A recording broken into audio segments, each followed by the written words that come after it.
Well, honestly, these shows are quite anxiety-inducing, and it's mostly the red carpet, getting in your seats, accepting the award. If you lose, you feel weird. If you win, you have to speak in front of everybody. It's very, very difficult.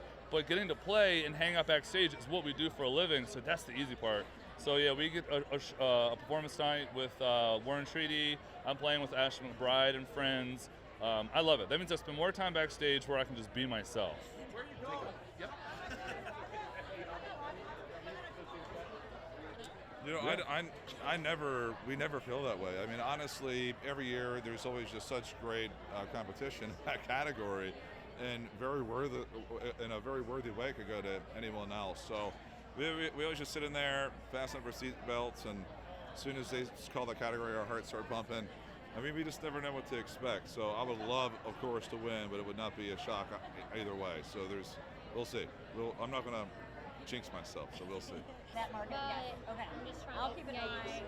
and I'll wrap it up. And then we'll Okay, cool. grab it. Okay, cool. Yeah. Okay. We can take him right now. It's so special. You never know. When you're in the record making process, it can be, you're just tunnel vision. And until you put the music out, you never really know how it's going to respond with people. But we have the best fans who really like to dissect our music. And they show up to a show ready to sing every word, and it means a lot to us. Are they like Swiftie fans, you know, where they're also like looking for little Easter eggs? They do. They don't- yeah, They definitely. look for some Easter Yeah. eggs, and we give a couple, but not very many. Yeah. Not on the Taylor Swift. No, we don't have time for all It's that. impressive. Yeah.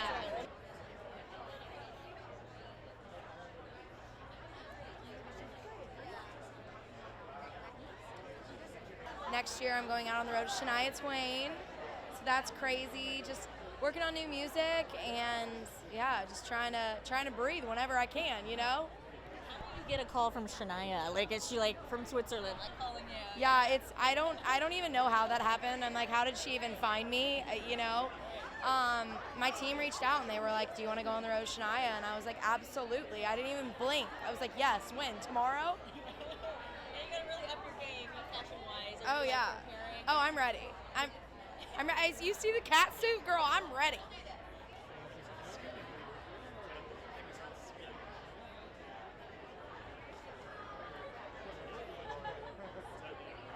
It's pretty incredible. I didn't know that they were going to do this award before the televised. So at 7:30 or 8 o'clock, whatever it was this morning, when my wife woke me up, it was a pretty nice way to wake up. I think she's still here. There's an acceptance that comes along with that. There's definitely a love and acceptance in the air of I don't feel like an outsider. I don't feel like the cowboy from Texas. It's kind of nice to walk through a room with all the congratulations, and I think this is the spot where most people kind of drink the Kool-Aid, and we're not doing that. I think the word that comes to mind is thankful.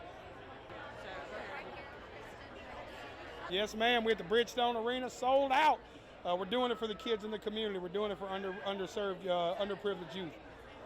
Tell me a little bit about why that's important, going back and helping people, because it's important to you. I went to juvenile whenever I was a kid, and I spent 10 years of my life in and out of the system.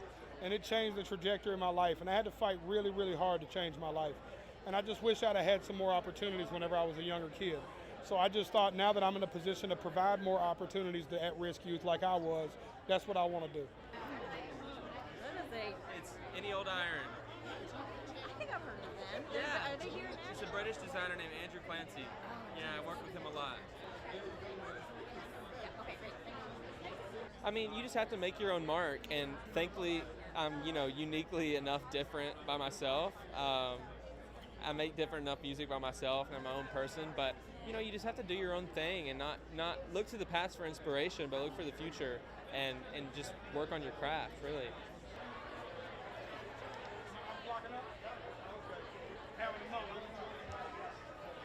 Yeah, it was something that everybody close to me knew, my family's known, and that I just hadn't shared with the public. And, I just felt like I was kind of not being as visible as I'd like to be. And I'd like to stand up for people that feel the same way as me or are gay or they're anything that isn't, qualified as normal. And it's time to take the genre forward, and it's 2022. I think by now you should be allowed to love who you love, allowed to be who you want to be. And, it was just important to take that step.